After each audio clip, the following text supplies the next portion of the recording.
Hey everybody, welcome back to another Nature's Always Right episode. Today we are going to be building a special compost box that's going to go inside of the chicken coop. And it's going to be a box very similar to the one you see over there. That's my bokashi composting box. And I'll just be making it out of some pallets that I got down the street. And it's the street that I always talk about where I get all my wood and cardboard and all that free stuff. I've actually got a little clip to show you guys where that is. So this is that street I always talk about where there's a bunch of businesses that give away free stuff. And here I just found a bunch of pallets because I'm going to make one more box style compost setup that's going to go inside of my chicken coop. So yeah, I just want to show you guys, this is the cool little street where I found my cardboard, most of my wood for my chicken coop and tables. And so yeah, hopefully you guys can find a place like this near your home. Alright, so I'm just going to be making a very simple box. And then my plan is to create a compost pile inside of the actual coop. So I got this idea from my friend Ronnie, who also taught me how to do bokashi composting. He has a business called Feed the Soil. Go ahead and check his business out online. It's really great. He's got an Instagram and Facebook and all that. I'll put a link in the description. And he gave me the idea when he came over just to check my place out. And he said, hey, why not throw a compost pile in there? And it'll give the chickens more stuff to feed on. It'll attract bugs, which they can then feed on. And then you're adding a ton more organic material that will be composted in the system. So I said, hey, that's a great idea. And there's actually there's a Jeff Lawton video, and I think Justin Rhodes went there as well too. It's called Vermont Compost. And there's a guy there that has, for the last couple decades, he's been raising chickens totally on compost because he's actually a soil maker. So he's got literally tons and tons of soil being made at all times, and he's got a few hundred chickens and they live off of just the compost. He doesn't feed them grain at all. So it's kind of taking that little concept and just applying it on a smaller scale. Oh, and I will link to the Vermont Compost video. It's a really interesting video about a free chicken system. I'm just going to be putting this together very simply with some old screws. I may loop it together with some baling wire just for extra strength, just because this wood is old and falling apart. All right, let's build it.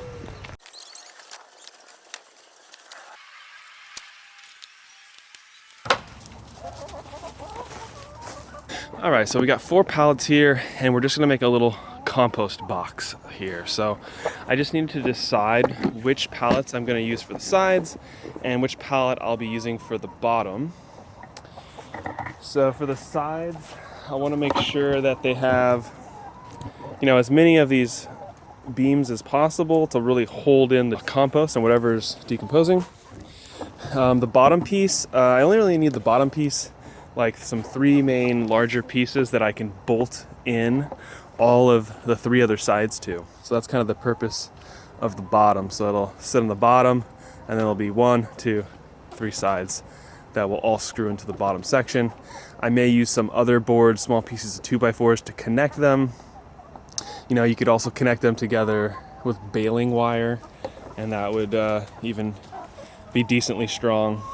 I'm just gonna use some old screws to put this together. Okay, and then the next thing is the placement within inside of this little coop. Where is the best place?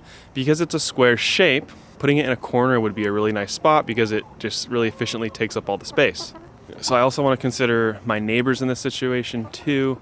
I do make lots of compost back here. I have a pile going here. I have 3 piles going back here, plus worm bins and plus the chickens here. And there's really no smell at all going on back here. But so I don't know. I could put it right there.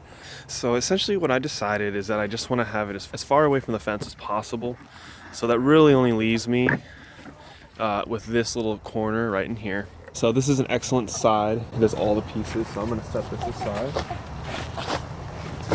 This one's also excellent to be a side.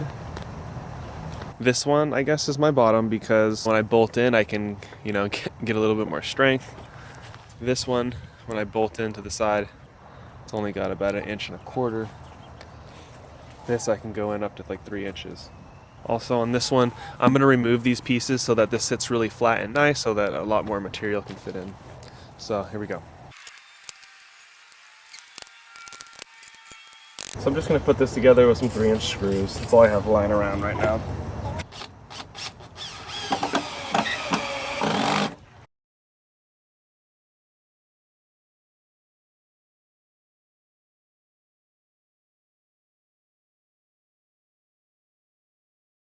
Right, so now we have our final result, and you might have noticed I just patched up a couple little areas that had some holes. I do, of course, want some holes because I do want airflow, and this will be enough slits that it'll hold all the material in no problem. I put a little top bar on here just to get it a little more stable. To connect each of the boxes, I just ran screws in between there. On the bottom here, I did what's called toenailing, and that's when you just put the screw in from a diagonal angle into the wood. Obviously, it's not very strong, but this isn't supporting anything. It just needs to hold itself up. So I did, 2 going each direction for each leg. And it's just all held together by screws. So if I want to take this apart, I can easily dismantle it and get it out of here if I want to. And that's it. If I want to add a lid or a front, I can easily do that. I'm not planning on doing that because what I want to do is just make the pile, set it, and leave it. And then I'm going to let the chickens dig through and do their thing with it. You can build the same exact type of setup for building just a normal compost pile too, that you would just let rest and then turn into soil. A lot of people they'll build the pile and then they'll have like a front door on it and a lid that they can put on, and then they'll build the pile really nicely, perfectly, and then just cover it and then let it cook. So there's lots of options with these box style composting systems. A lot of different people with great videos and articles online about how to build them and how they work and everything. Excited to see how this will work for the chickens, if it'll help supplement their feed cost a little bit, and I know it'll give them a lot more nutrition. So I'm very excited to see how they like it and everything. It's another little roost and stuff that they can jump on. I'm not too worried about them sleeping here at night because the roosts in this coop are even higher. So they're always going to look for that highest point to sleep at, but we'll see. Maybe they might get confused and sleep here. So yeah, I'll make the compost pile. It'll heat up real hot, and the chickens won't want as much to do with it.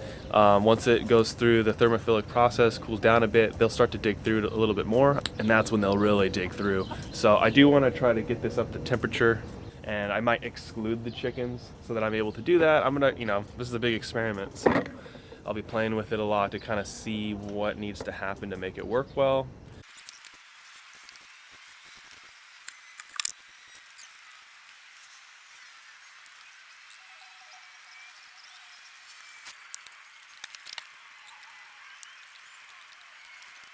Probably be a better idea to build this pile up, get it up to heat first. So what I would do is just cover up the front and the back, let it reach temperature, let it cool back down, then let the chickens have access to it, and then the breakdown process will already have started.